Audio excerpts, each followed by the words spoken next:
Hello, everyone, and welcome to the Adam Smith Institute webinar on cancel culture. While we're coming into this conversation quite late, it should mean that our panelists are at this point cancel culture veterans. And so I'm delighted to be joined today by Mike Graham, a host of Talk Radio, Konstantin Kizin, host of the Trigonometry YouTube show, and Rebecca Lowe, co-founder of Radical and former director of the Freer Initiative. So even though cancel culture has been discussed ad nauseam at this point, what it means is still pretty nebulous. Is it people losing their jobs due to outspoken political beliefs? Is it public figures losing their platform due to retroactive judgment of past statements and actions? Is it a culture of holding one's tongue in fear of social ostracization? Is it, as Trump has recently been making the case, a battle over the very origin stories of a nation in America between 1776 and 1619?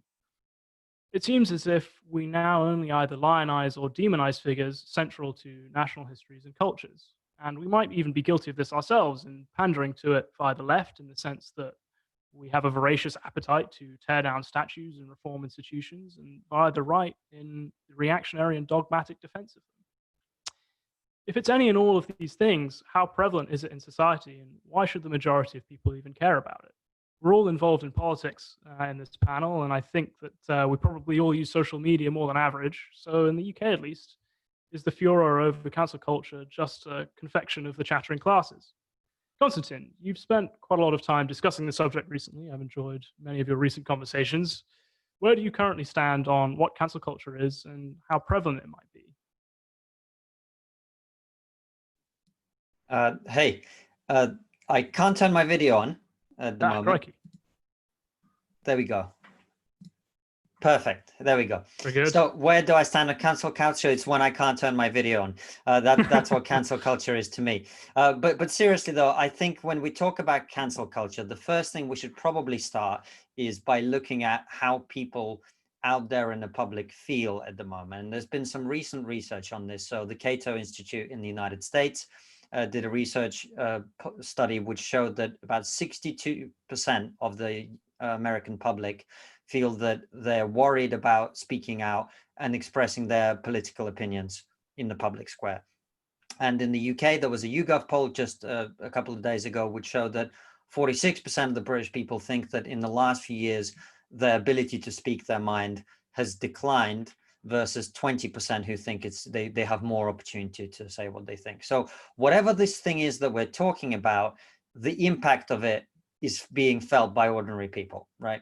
So it's not just the chattering classes, it's not just the Twitter mob or the Twitter chattering classes that you talked about. So what is cancel culture? Well, I think I actually quite like calling it Schrodinger's culture, because one of the things I found is if you argue with people who deny that it exists, initially they will take the position that it doesn't exist.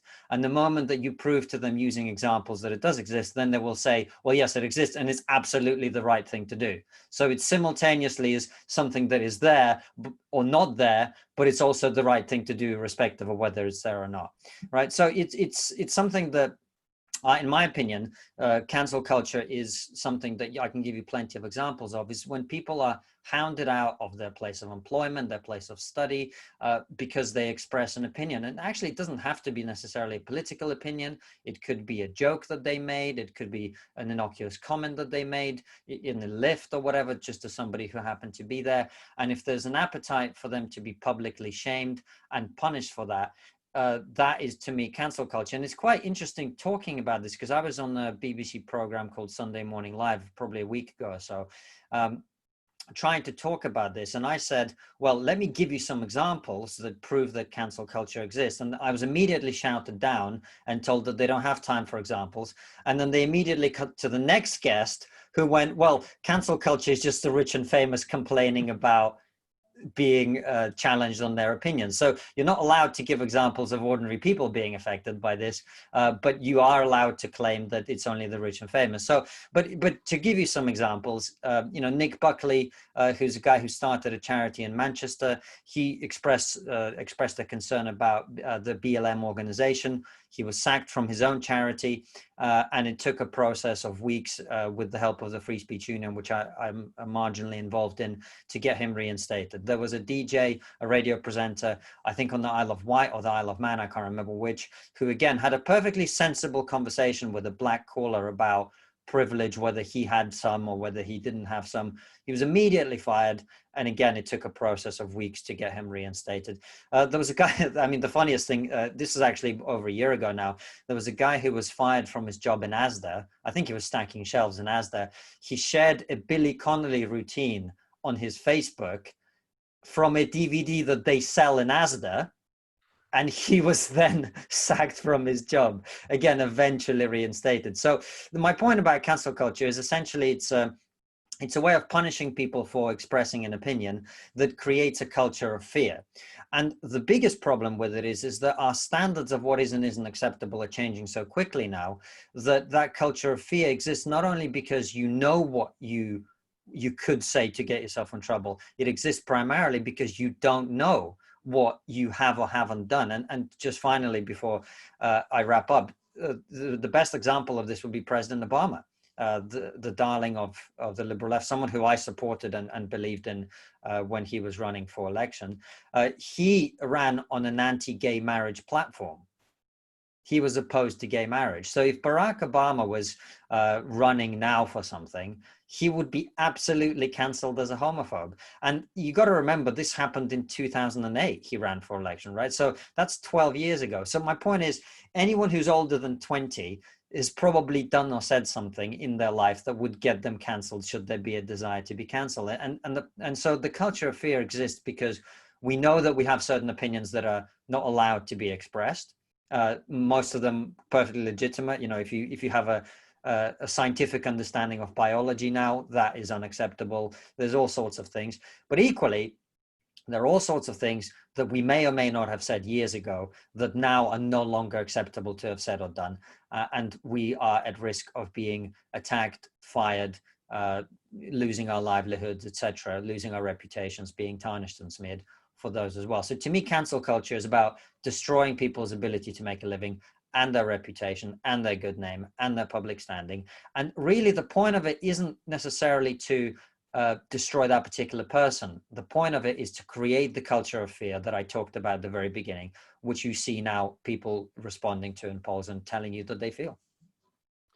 So if I'm correct, you've been involved with this sort of issue since about 2018. You had to sign a non-offense form or something for. Well, they tried to get me to sign. It didn't work out too well. And this is you bring up this. It's a very important thing, in that in 2008. Just a very quick refresh. I was asked to sign a contract to perform comedy at university. And the rules of it were that you weren't supposed to make any jokes about race, religion, sexuality, trans status, men and women. Like the list went on. And finally, it said that all jokes must be respectful and kind, which I thought was interesting. No jokes then. Right. When I turned it down, it became a massive news story. And this was the thing that I was trying to explain to people the whole time is that whole story wasn't about me and it wasn't about comedy. The reason people responded to that story is the point that I've made throughout my monologue here is ordinary people feel like they have signed some sort of contract. We're all it's almost like we're all under arrest where everything we say can and will be used against us in the court of public opinion. That's how people feel. A lot of people feel. Not everybody, but a lot of people feel. So I think that's where the realization came for me is that ordinary people feel. It's just not just me as a comedian going, well, stuff that I think is a perfectly legitimate subject for humor is now being like problematized in their language, or now everyone needs a safe space from comedy. It's actually ordinary people who feel this. So how did we get here then, is my next question. It seems as if there's this big miasma or a pall of not being able to say things, but does it come from nowhere? How long have you got? I mean, we can go back all the way through to, what people talk about as the long march through the institutions. To summarize it very briefly in about 30 seconds, I come from Russia. We tried communism and Marxism. Didn't quite work out so well. And the communists and the Marxists in Europe looked at that and went, well, the working people of of Britain, America, and other Western countries, they're not going to go for this sort of thing. People in Britain and America think, working people think that if they work hard, if they apply themselves, they're going to do well. And they're actually, broadly speaking, quite right. Right. So you can't get the working classes to overthrow and eat the rich. So what do? Well, you need to divide people up along some other lines that are much more effective. And they tried it with men and women. Unfortunately for them, men and women are biologically driven towards each other, not away from each other. So they tried and failed. What they did find is that race is the way that you break that, right? That's if you can divide people along racial lines, that's how you weaponize that. So it's a kind of neo-Marxism. And the reason that cancel culture has come about now is, in my opinion, because some of the science that, well, I said the word science, massively inappropriate. Some of the academics, and I use inverted commas here, some of the academic notions behind these movements, they are so fallacious and so empty and so vacuous, and there's so little logic or fact or reason in them, that the only way you can defend them is if you get everyone else to shut up, right? So if you tell all people, all white people, that they're all racist, that is so obviously not true that the only way you can maintain that is by getting everybody to shut up. If you tell people that biology doesn't exist and that anyone who claims that they are a certain sex is automatically that sex, miraculously, just they click their fingers, bam, they're a new sex or a new gender, because again, that's a separate thing, right? But you can change your gender by sort of incantation, right? That's how you change it. That's a preposterous notion. The only way to defend that is by shutting up everyone who disagrees with it, right? And punishing people so they don't then say it. If you have an organization that is overtly neo-Marxist, that says they want to destroy capitalism and defund the police, the most moronic idea in the history of crime fighting you've ever heard, right? If you want to prevent people from mentioning that, then what you have to do is punish people who criticize the BLM organization and pretend that they're criticizing the slogan of Black Lives Matter, and which of course no one is doing. So the way we got here is that the ideas that we're being now asked to swallow are so preposterous. The only way you can defend and maintain them is by shutting up anyone who disagrees. Well, on that note, Mike, I know you've been accused recently of being a canceller yourself on Twitter. So what is your notion of cancel culture? Yeah, well, definitely. I think there's two problems with cancel culture. One is the kind of direct attack that you get on social media, and then the other one is the kind of slightly more subterranean attack, where they start sending messages to your bosses, or they start sending messages to advertisers, which is happening to a lot of companies. Where this happened, I think, to Paul Dacre at the Daily Mail. One of the reasons they got rid of him was because he was perceived to be too right-wing by many people, and anti-immigrant, and pro the sorts of things that shouldn't be happening in this day and age. And so the advertisers were all kind of contacted by the mob, and it had a good effect, because basically they said to the advertisers, look, you need to take this guy on. You need to basically not support the Daily Mail as long as this guy's the editor. And it worked on his boss, who was Lord Rothermere, who took the view that, well, if the advertisers are going to start boycotting the newspaper because of this particular individual, then we need to replace him. So they replaced him with Geordie Greig, who of course is another champagne socialist, basically. Went to Eton, is a Remainer, basically has softened the view of the Daily Mail on almost every single subject. I mean, the only thing they're still doing is attacking Meghan Markle, thankfully. But basically, most of what the Daily Mail used to stand for, it no longer stands for. It used to be very easy to know what the Daily Mail was going to put on their front page. Nowadays, it's not so easy to know. And so that's the kind of the two different ways of it happening. And the effect that it seems to have on broadcasters, for me, is that some broadcasters will just refuse to talk about certain subjects. It's not worth their while to get into the subjects of trans politics, because it's too tricky. The waters are too choppy. And if you have a view which is in any way felt strongly and is kind of explained in any way, shape or form, as Constantine said, you're not allowed to have that view. And so, we have Ofcom rules, obviously, in the radio business, which are by and large, relatively sensible, but occasionally kind of bizarre. They will, for example, take one complaint from one listener, despite the fact that there was a couple of million other people listening who didn't complain, and turn that into a massive investigation, which is what they sometimes do. And quite often they'll end up finding in your favor as a broadcaster, but the whole fact of the the time that is wasted on this kind of thing. So, I mean, you know, there are plenty of people out there, as I'm sure Konstantin and you guys know, who will complain about more or less anything, you know, and they'll think it's disgraceful. I mean, I once had a complaint against me because I made what I thought was a rather obvious overstatement about some of the migrants coming over on the boats from France. And I was saying, you know, we don't know who any of these people are. I said, for all I know, you know, they could be cannibals coming from a foreign country, which was obviously a kind of a stupid joke. But, you know, they took it seriously. They were like, you know, in this particular monologue, you referred to some immigrants as being cannibals. I'm like, no, that's not what I said. You know, I was basically trying to make the point that we don't know where they've come from. We don't know who they are. We don't actually know whether they're criminals. We don't know much about them at all. And they seem to be able to come here with an alacrity, run off up into the local town, wherever they land on the beach, and nobody sees them ever again. You know, and so, you know, the complaint was in the end rejected because they saw that it was a kind of a ridiculous thing to have said. But, you know, I've got a tweet here in front of me. One of my favourite barristers to sort of wind up is Jessica Seymour, right? She put out a tweet the other day saying, I've been cancelled by Toby Young, James Dellingpole, Dan Hannan, Douglas Carswell, Andrea Jenkins, Nadine Dorries, Ian Dale, Mike Graham, Darren Grimes, Alison Pearson, Tom Newton-Dunn, Andrew Lillicoat, Daniel Kaczynski, Spiked, Zach Goldsmith, and Lord Brexit. Now, of course, she hasn't been cancelled at all, so she doesn't even understand the meaning of the word cancelled. She's just been blocked on Twitter by people who find her so irritating and so monosyllabic and idiotic. This is a woman who can't actually spell blackcurrant when she was talking about making blackcurrant jam.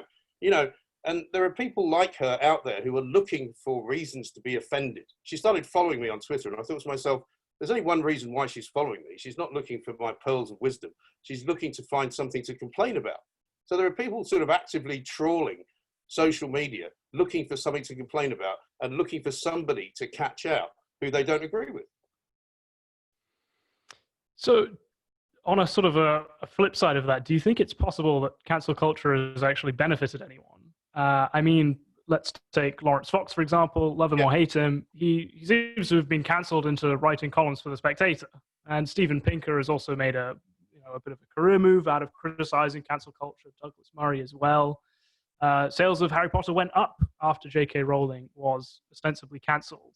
Is it actually all negative, or is it something that is being used by? I think it is negative. Yeah, I mean, you know, some of these people have had to find different ways of making a living. Lawrence Fox, I spoke to not very long ago. We did a show from a pub on opening day, July the 4th, and he came down and he said he actually doesn't think he'll ever get another acting job, which is an extraordinary thing to have to say for somebody like him, who's clearly a very good actor, very talented, very intelligent. He's been in some really good things.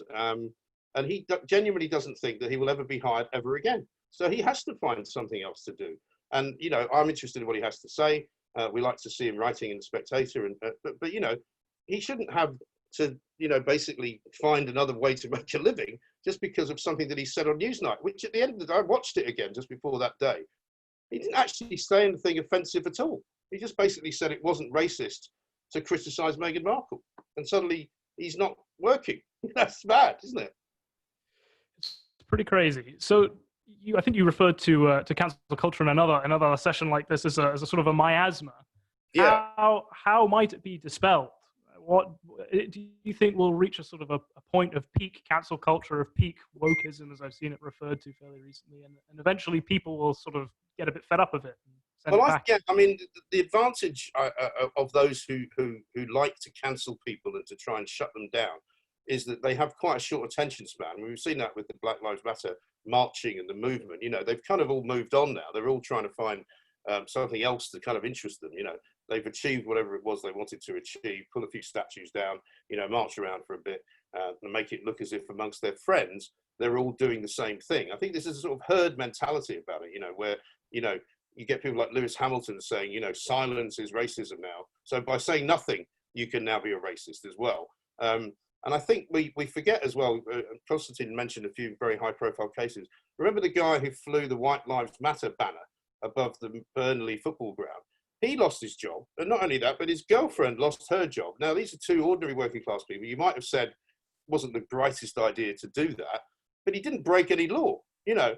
And suddenly he's being fired from a job because the company he worked for couldn't have possibly anyone in that company who did something that wasn't illegal. but who said something which also wasn't untrue, and who, you know, if you're going to say to people, well, white lives matter is somehow a racist thing to say, how is Black Lives Matter not a racist thing to say? You know? And so I think that that was almost the peak, because I think people said, that's really not very fair. You know, the guy might be a bit of an idiot. If he'd asked my advice, I would have said, it's not a great idea to do that because you'll probably get fired. But, you know, he ought to be able to do it if he wants to. Strange to see the left sort of shift in priorities from defending working class people in that sense to sort of persecuting them even. Yeah. Well, the Labour Party don't actually represent the working class anymore. They represent, you know, the sort of the champagne socialists from Putney and London. I mean, that's it.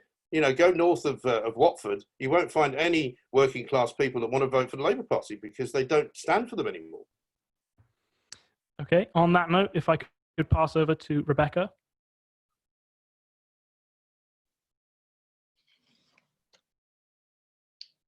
Thanks. So I want to just use my opening couple of minutes to think about why it is we're concerned about this, like what it is and what it isn't. So kind of foundational approach, if that's okay. So I'm going to start by setting out two reasons why free debate is essential to democratic society. And then I'm going to add a quick caveat about the need to remain aware of context. Okay, so the first reason we shouldn't do down free debate relates to its value. You'd have seen these stupid ideas going around that debate harms the disadvantaged, for instance. Now, as soon as you think that idea through, you realize it's really very regressive and very dangerous, because when free debate is shut down, the most powerful win just every time. The strongest, the richest, the ones with the most connections, the ones who can punch the hardest, basically. And then who loses? Well, those disadvantaged people, for sure, the ones you're supposedly seeking to protect. So shutting down debate, in other words, does not lead to equity. Now, that's not to say, of course, that we shouldn't press for ways to enable more people to enter into debate more fully and more able to represent their own views by improving education, cutting down corruption in politics, going down hard on rent seeking. We definitely should, but don't level down. And don't lose sight of the fact that moral truth, which benefits everyone and often particularly the oppressed, can only be sought by proper arguments about values in which we freely expose our ideas to each other. It's dangerous and counterproductive to forget these things, and usually when they disappear in a society, it's not because they've been forgotten, it's because getting rid of them, getting rid of free debate, benefits evil people like dictators. Now, secondly, beyond this point about value, it's clear that to suppress free debate is simply wrong. To do so violates various rights we all have equally as members of democratic society. These include the rights to free speech and association, and also the right to democratic deliberation, to participate substantively in the way in which our country is run. And that doesn't just mean voting once every 4 or 5 years, depending on whether we have a fixed term Parliament Act. It means protesting and proposing and debating and writing and thinking and speaking and so on. Okay, so there's my quick case. So debate is valuable and debate is required. But now I'm going to just add a very quick caveat about context and focus, based in the recognition that it's just simply not the case that every instance in which I don't get to speak where I want, when I want, to the extent I want, is a suppression of my free speech. It might be something bad, we can debate about that all day, but it's not necessarily a suppression of my free speech. Living in formal political society with other people as our equals, which is surely what we believe in if we're liberals, means that there are many instances in which I shouldn't do something that I might want to. Now, some of these shouldn'ts are determined by law which in a democracy should have arisen by legitimate means. According to the law, for instance, I can't, and definitely shouldn't, but more can't, barge into your house at 3 a.m. by picking the locks or smashing the windows to force you to listen to me give you a lecture for 2 hours on Thomas Hobbes' love of tennis, no matter how great I think my thoughts on that matter are, and I'm happy to come and tell you about it. And then crucially, some instances, some shouldn'ts, are outside the purview of the law. So if we believe in decency and respect, for example, then I shouldn't taunt you about the fact that your new haircut looks ridiculously stupid and has aged you by 20 years overnight. Now that shouldn't, however, definitely shouldn't be a matter for the state. We don't want a haircut kindness regulator, do we? Nonetheless, it is simply the case that I shouldn't do it. It's also the case, however, that by not doing it, by choosing not to be a dick about your stupid haircut, and by choosing instead to act as a decent person, as a good friend, is simply not to have my speech suppressed in some illegitimate way. And those are just two quick examples. We have to differentiate, in other words. We have to think about context, about who it is who makes the relevant choices and who it is, if anyone, should step in when we make these choices in ways that break laws, harm others, fail to track the truth, and so on. In other words, while of course it's embarrassing and deeply wrong that it often feels as if our great universities are leading the fight against free debate, talk about that all day, a university society simply doesn't have to invite every single one of the 7.5 billion people alive today to speak at their event on poplar trees. And a newspaper simply doesn't have to publish a different opinion piece every day written by your granny, no matter how great your granny is. They don't have to do it. Choosing is fine. But actually making these choices always comes in a context of shoulds and shouldn'ts. And some people, some institutions have special obligations, special shoulds, in the context of some of these choices they make, relating to what it is they do, the societal privileges they hold, and so on. News publishers have special obligations, for instance, relating to the requirement in a democracy for widespread, accurate information. And educational institutions have special obligations related to their purpose and power, including, of course, who it is they're teaching. If they're teaching children, for instance, you might have some extra special obligations. And also, something we might be interested in if we are the kind of liberals we might find at the ASI, whether they receive taxpayer money, for instance. Now, some of these special obligations do reflect the need for free debate, and some of them do correlate directly with the rights I mentioned earlier, such as the right to free speech and to democratic participation. But some of them just don't. Some of them are matters for law and some of them aren't. And it's really important, I think, that we remember these kinds of distinctions. And that's not least because if we bloat an issue and try to find instances of it everywhere, you risk undermining it. And also, well, once you bring in the state, it can be pretty hard to get rid of it. So I think what I'm saying is that it's clear that debate is essential to a good and free society, but we need to think really hard, therefore, about what that actually means. Thanks. Well, thank you very much. So I think that we saw a statement, I can't remember if it was on Twitter in the House of Commons, from Nadia Whittam MP, I think, talking about this idea of fetishizing debate. What do you make of that? Because you kind of unpack what you think she might mean by that sort of statement. Yeah, I mean, as I said, I think one danger, I mean, I actually, like I said, I think it's a requirement within democratic society that the free debate is allowed to occur. It correlates with our rights. I think it's really dangerous, and particularly when I see these, MPs who are supposedly representing, the oppressed, the disadvantaged, making these patronizing arguments because they think it's going to advantage those people. Well, hey, those are the arguments dictators have made for like centuries, right? And we can't make arguments in favor of treating people equally and freely if we're not allowed to make arguments. And oftentimes the reason people are oppressed is because of powerful people who have privileges and ways of controlling them. So it's if I were a dictator, first thing I'd want to do is, bash down on free speech. So yeah, it's a bit ironic, I think, particularly when legislators who claim to be supporting the disadvantaged make these arguments. It's to be frank, it's seriously embarrassing, I'd say. So I want to go back to something I mentioned earlier on in the webinar, which is this idea of Trump trying to put cancel culture, as he sees it, in the center of his re-election campaign. He talks about the founding fathers and Abraham Lincoln being canceled and replaced with this narrative of shame and that slavery was central in the founding of America. To me, that framing of the argument is quite dangerous. He's trying to set up an existential question about what America really stands for. These are the sorts of things that people might take up arms about, if I were to be a little alarmist about it. Do you think there's a way, this is a sort of a healthy development? Do you think he should be talking about things in that way, or is there something we should be rowing back from? I'm all for politicians talking about important topics. I don't want to stop them from doing that. But I think one thing I would say, and this is the reason actually why I'm just not in favor of like politicians putting up statues to the things that we value in society, is that, slavery is wrong. We've made moral progress on this matter. There were a lot of people who were smart, and indeed people who have, written books and thought of ideas which have helped us come to that realization, who simply didn't realize it themselves, right? We've made progress. The idea that we're going to therefore continue to, laud and celebrate some values that we might have held in the past before we made that progress seems to me to misunderstand the kind of purpose of history. We have these statues because people put them up at certain times for certain purposes. If they're in the public space, it's very different if you want to have it in your house, or if you're a private organization, you want to have it in there. I just get very nervous around the idea of the state trying to represent me and the rest of us by putting up, edifices to this. Not least because I think it precludes the idea that we make moral progress on matters. Okay, so if I could now open the conversation up to the panel as a whole, feel free everyone to dip in as and when you feel like it.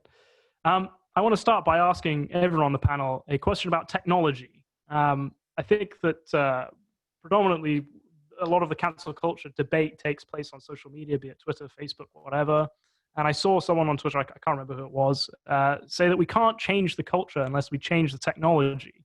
It seems that these various forms of social media lend themselves to a marketplace of emotion instead of a marketplace of ideas, that hot takes trade at higher value than reasoned analysis. Is this something you agree with? Do you think we'll never sort of escape from this version of our discourse unless we move to a different platform, for example?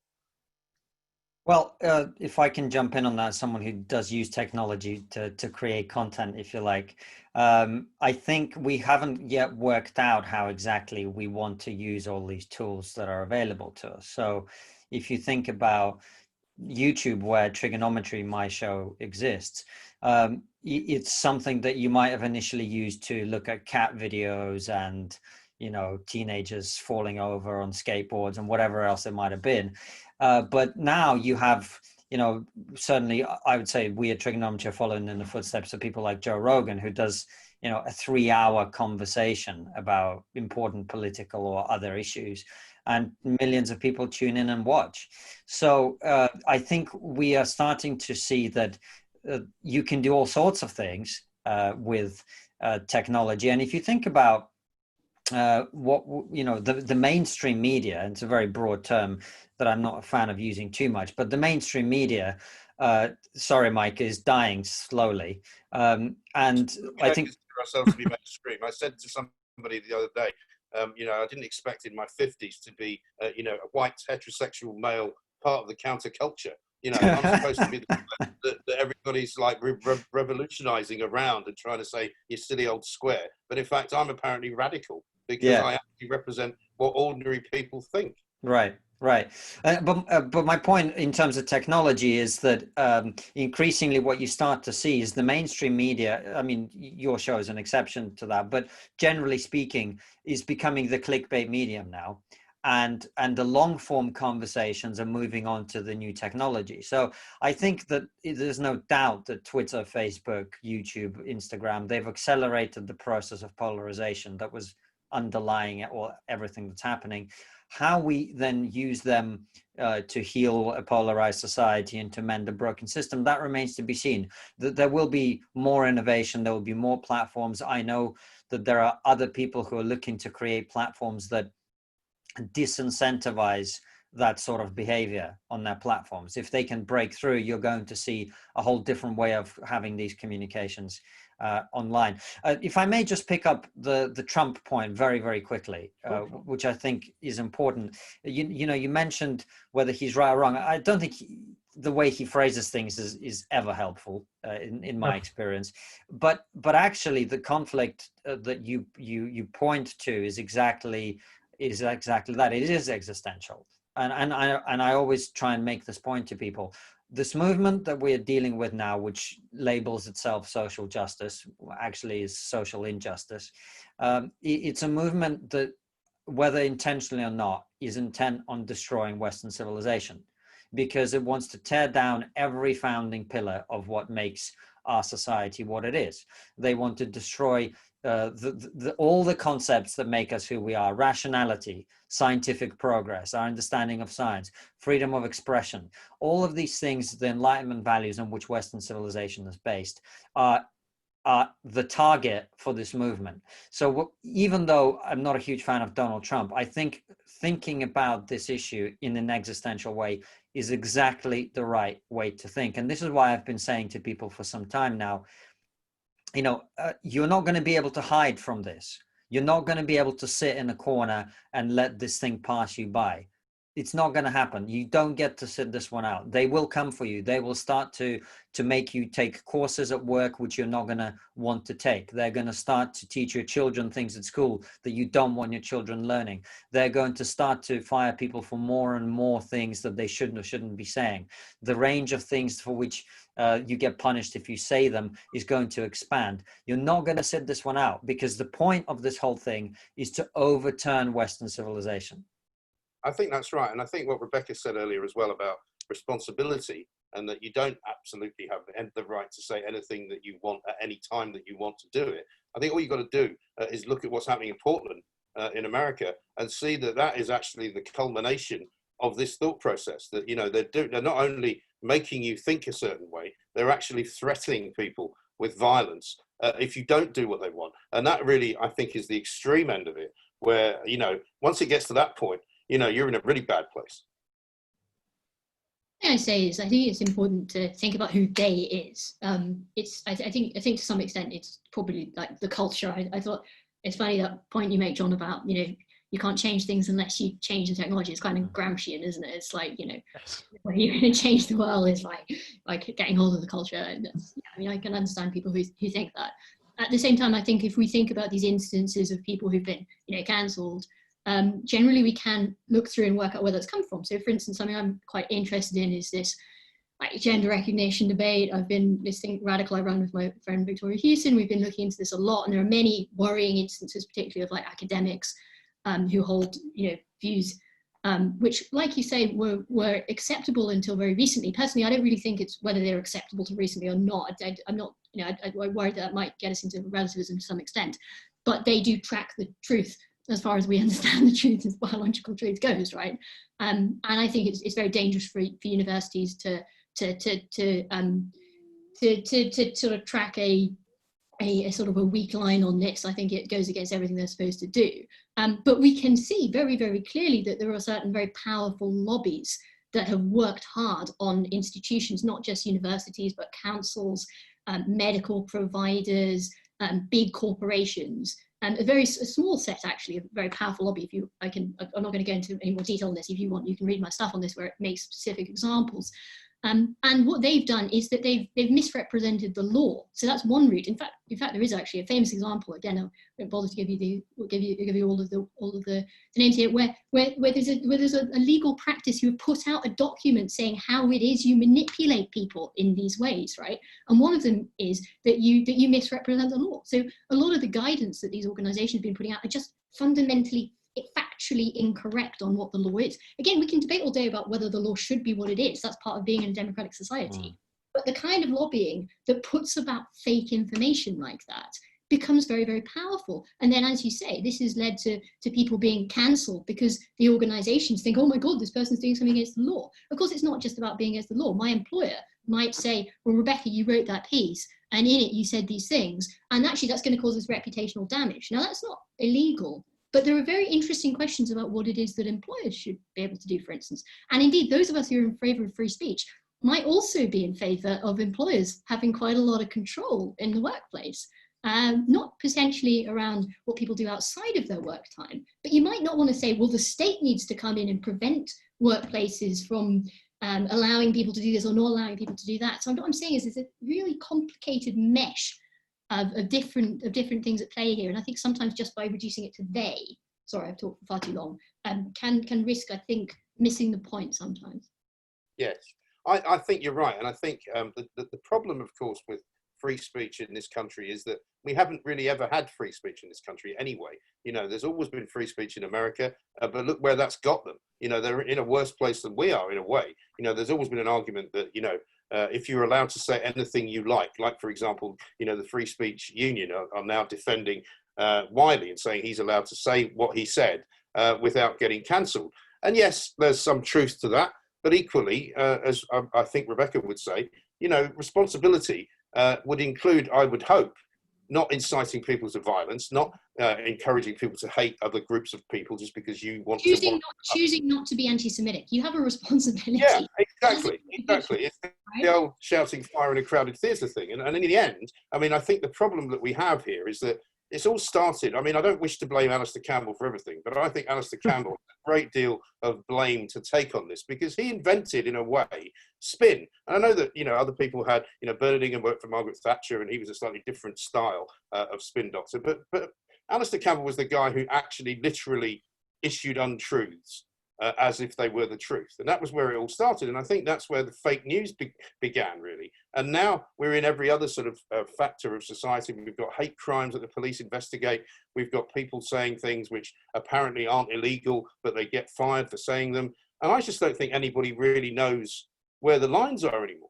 I think a lot of the question also is in, who in a democratic society, who is it we think should come in and regulate these matters if and when they do need regulating. So there might be some things, I don't know, imagine you're living in a country where there's just been an awful genocide and people of an ethnic minority have been murdered systematically for years, that you might well therefore think it would be reasonable to have a law in which people can't propagate lies about people of that specific ethnic minority. I mean, look at some of the rules Germany brought in after the Second World War, for instance. But then you have a question about, well, who regulates that? Do you regulate it maybe in the workplace in a different way from where you regulate it on social media? You regulate it in the home in a different way? Because, if you come around to my house and start saying anti-Semitic stuff, I'm going to kick you out of my house, right? I don't think that's me suppressing your free speech. It's like, I'm not going to give you my wine and my nice food and let you in my flat if you're going to be an anti-Semitic dick. That doesn't necessarily mean, however, that that's going to be the best way to regulate it in society. I think the point about responsibility is where the rubber really meets the road on this issue, because yes, we all have a responsibility to not be dicks, as you put it, Rebecca. But on the other hand, I also think that the conversation around free speech is exactly about finding out what we do with people who insist on their right to be a dick. That's right, exactly. And the truth, I'm afraid, in my opinion, is that people being dicks is the price we pay for all the other essential freedoms that we get from having a society where we have free speech. And so, the Wiley example is interesting because I think he crossed over into inciting violence against people. And that's where, in my opinion, the line should be drawn. If you start inciting people to commit crimes, then that is a crime and you should be treated through the criminal justice system. You should be dealt with in that way. But I also think that, it's the price we pay, and allowing people to be dicks is an essential part of all the great stuff we get on the other side of it. What I say is that's totally the price we pay in terms of law or in terms of state regulation. But that doesn't mean that I have to put up with that in my house. Oh, totally not. Of course not. An employer, I don't have to put up with that in my business, right? So it's the point at which it's acceptable for you to intervene, and who it is you should be doing that intervention as well. And do we trust the government to do it well? That's the big question, which I personally don't. And then some people might say, oh, well, it's not for the state. It's, this is an international matter. And people are calling for, international social media. And, your point, John, about technology is that, it's always been the case that certain people have had more privileged access to tell their opinions, right? At the moment, what we have is that anybody can get their opinion out there. You don't just say it to your friends. You can say it to thousands of people. And one thing we're learning is that, unfortunately, there are a lot of people with a lot of dickish views. Personally, I think we need to know that. We can't fight against people saying bad and evil and wrong things unless we know that people hold those views. That's another good reason why we need to be careful not to just jump in and say, we need to banish it. We need to banish anybody's ability to say these things, right? Because that's the problem. You don't know, do you? If you go down that road and you start outlawing certain things that can't be said, you can sometimes create a bigger problem, because then suddenly, particularly on social media, I mean, look at Twitter now. I mean, lots of people have moved from Twitter to Parler, which is generally considered to be a kind of a place where right-wingers go to be racist. I mean, I'm not on it, so I got enough problems keeping up with Twitter and Facebook, to be honest. I don't need anything else as well. I would never sleep. So, I mean, in the end, you end up sort of silencing a portion of the community, and then suddenly you look around about 3 months later, and there's loads of them. And they're all outside the door, banging on it, going, why have you banned us from saying what we want to say? So it's a really tricky one, I think. I'm not sure. And I think I share Konstantin's doubts that the government are the people that should be regulating what it is that we say. Because, of course, they now want us all to go and buy a bike. They want us to eat no fatty foods. Don't give them any opportunity to tell you what to do, because they will take it with both hands. Part of this question about who it is who gets to regulate, or we should regulate, is where you do it. If you write in your diary at night something anti-Semitic, do we want to live in a society in which, somebody can come in and check your diary every night? Maybe we do, maybe we don't. Similarly, if you write it on open source media, that may well be different from writing it on an email to people in your workplace. Yeah. Well, look, as someone who does get quite a lot of anti-Semitic comments because the far right hate me as much as the far left hate me, I just block these people. And I think actually it works pretty well. I mean, so they have a right to speak as long as they're not inciting violence against people, and I have a right not to listen, and that works perfectly well for me. In the same way that if they are having their anti-Semitic conversations in their own home, I don't really care about that. What I care about is if they turn up with megaphones outside my house and start shouting at me, then that's a different issue. So I think that's where it's really, really important. And, you know, I take Mike's point about the US having some issues around their free speech, but I still would prefer to have a First Amendment in this country. And I think one of the things that, you know, picking up on what Mike said a bit earlier, in this country, we've kind of, it's the British way, isn't it? And as an outsider, it's kind of obvious to me where it's like, we just have like a cultural understanding about what everyone's supposed to be doing.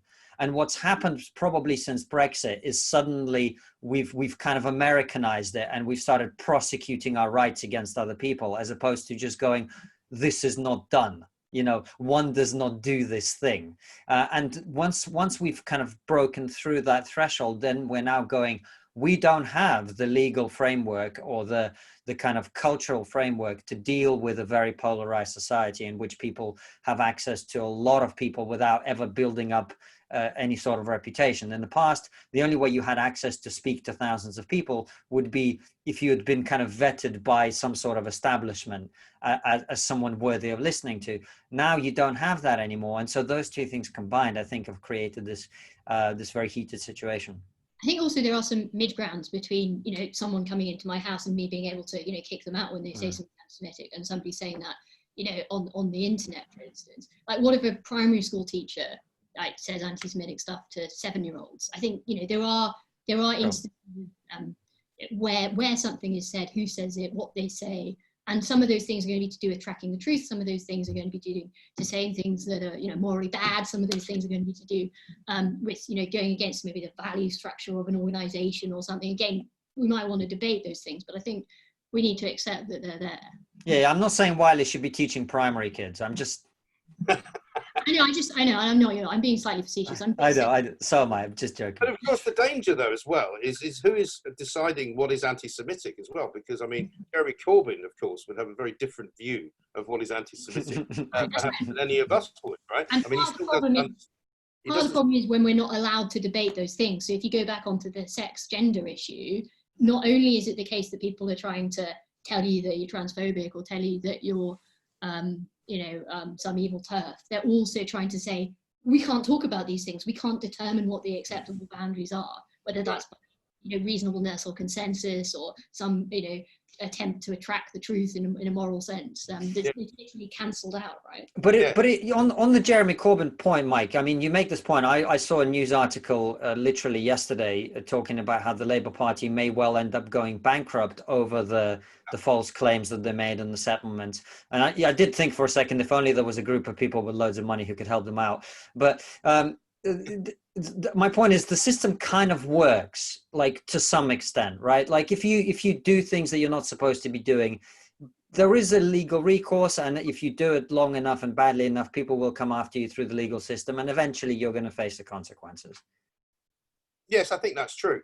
But what I'm saying is that, you know, there are several subjects which are often debated, which will create, for some people, a great deal of offence, and for other people, absolutely no offence at all. You know, I'm thinking in terms of like the way people write articles, for example. I mean, Trevor Phillips is always getting pulled up for his racism against, you know, black people because of some of the articles that he writes, which is a rather bizarre kind of situation that he can find himself in. And for example, if you look at the whole business of the William Colston statue that was pulled down in Bristol, you know, that was done by people who basically didn't want to talk about the fact that this guy was quite an important figure in the city of Bristol. And whether you like it or not, you know, that's why the statue got put up. Now, you might say, well, I'm constantly offended by walking past this statue.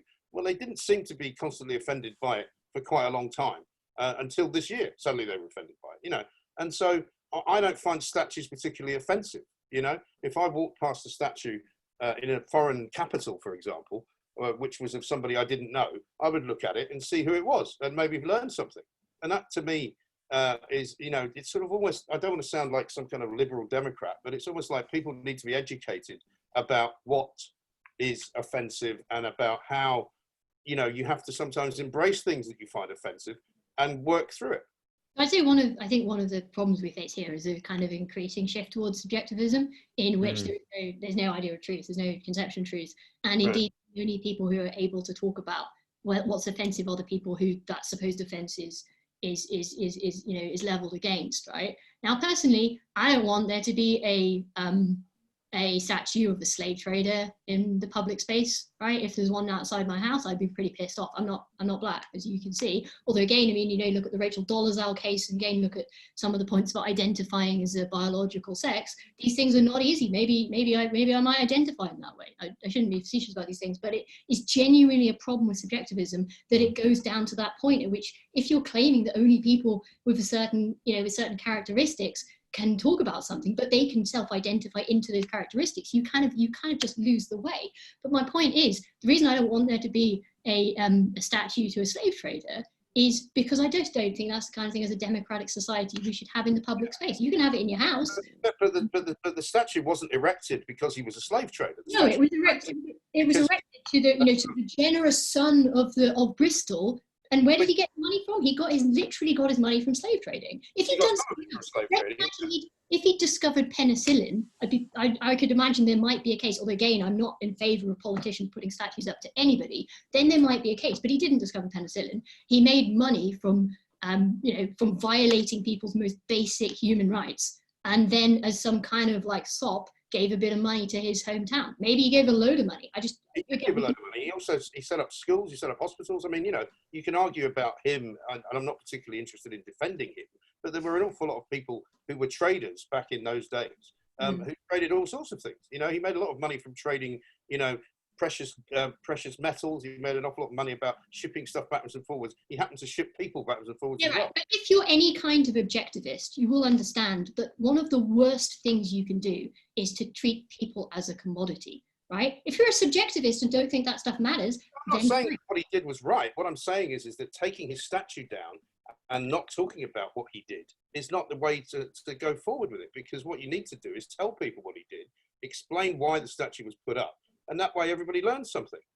I think the public statues represent something more. They're a type of political stance. They're saying something about our society. They're not the main way in which we teach history, for instance. Anyway, I think we're getting slightly off the point here. But the point I wanted to make was something more along the lines that you can't debate these matters or think about these matters from a subjectivist point. Well, exactly, and I think that's a brilliant point, Rebecca, which is we're really having conversation about what is the nature of truth, and increasingly the nature of truth is whatever I think, right? Yeah. That's what the truth is, and one of the things, and I'm not a lawyer, but I am thinking that you'll know more about this than I do, possibly. But one of the things I see, I mean, obviously in law, we have the reasonableness test, right? The idea that a reasonable person would think something in a certain situation. Well, given how less reasonable everybody seems to be becoming now, I'm not sure that sort of definition is going to last for a particularly long time. And, well, you might start having some problems in courts going, well, what would a reasonable person think of this? Because if a reasonable person now disagrees with another quote unquote reasonable person about the nature of truth or essential biology or GCSE physics or is gravity racist or whatever, right? Then eventually you get to a point where no one knows how to evaluate any of that. I think that's where we are. Yeah. Yeah, we got them. We're there. We're not far away from that, because you're right. Trying to find anybody reasonable is really difficult in this day and age. It's very difficult. And it's also tribal now as well. It's like if you believe in one thing, you have to believe in this other thing, because that's what everybody else who believes in that one thing also believes. Individualities have gone out the window. I mean, I think, without wanting to sound like a philosopher, I think it depends on what you mean reasonableness is. Some people want to say it like reflects consensus at any point in time. Again, for my opposition to subjectivist reasons, I don't like that idea. But I think, again, what is key here is that we can't even begin to discuss these things unless we recognize that they are the kinds of things we need to, that the truth, in this sense, moral truth is only sought by having free debate, in which we talk about values, we present arguments to each other, we expose these ideas, and we try to get closer to the truth. Yes. Believing in truth isn't the same as having a direct portal to it, I think is what I'm saying. But we're never going to get anywhere if we just prevent people from attempting to talk about these things. Absolutely. And now to sabotage the spirit of free debate, unfortunately, I've got to run 5 minutes early. So thanks very much, guys. Oh, And thank you for having us. I'll see you soon. Best of luck with Thanks. your engagement. Thanks very much. Bye. Bye. Bye. Bye. Take it easy. Nice to see you. Yeah, I mean, I think, these kinds of conversations always end up in the same place, really, because you can never really quite get consensus. And I hate the idea of consensus anyway, because, it's a bit like saying, well, lots of people believe it. And you go, well, what does that mean? Lots of people used to believe that the earth was flat. That doesn't mean that they're right, And so I think it's down to the politicians and those of us who are involved, I suppose, without wishing to sound pompous in any way, in the media and the message and all of that we have to be very responsible about how we use the power that we have, and that we have to try and make people think about things that maybe without they wouldn't have thought about. I mean, Rebecca's made me think about a bunch of stuff I haven't thought about, as has Constantine. And I think we all need to kind of remember that we don't know everything. And therefore, the more that we explore things from other people's perspectives as well, the better. I couldn't agree more. This is absolutely right. And this is one of the great values of free debate, right? We're not worried about what it is we're saying to each other, because we know that we have this sense of equal respect. We have this sense that we're going to listen and we're going to think, and that we have some good intentions here as well. That what we're aiming to do is we're aiming to find out some issues around truth and goodness, and that I think is what sadly is all too often, we've talked earlier about being cynics, and sadly that's all too often missing in the public sphere. I think so, yeah. And in the end, the more that there are of us, I suppose, if you like, and I wouldn't wish to put us in the same bracket at all, because that might be offensive, obviously. But, the more that we kind of continue to push that particular thing, because the thing that I worry about a lot is that I get a lot of people on social media, and also people that call into the radio show, who have a very fixed view of things, and they won't have it changed. They absolutely are sure. And, I've always said to people that, the older you get, the less certain you become about so many things. You were much more certain about stuff when you were sort of 21 than you are when you're 51, and I think that's a good thing.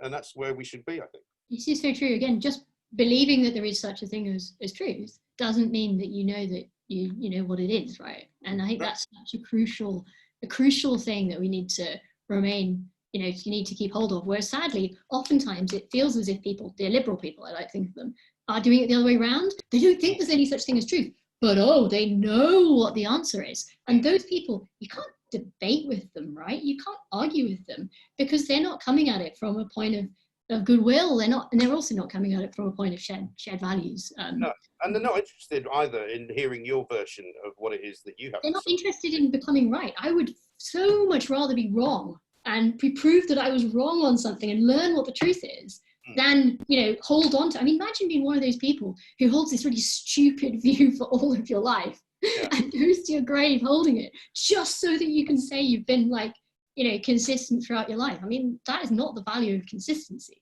No, quite. Yeah. Well, it's almost as if the more you learn, the less you know. And on that note, I would like to say thank you very much to our two guests. Thank you so much for joining us. It's been absolutely fascinating.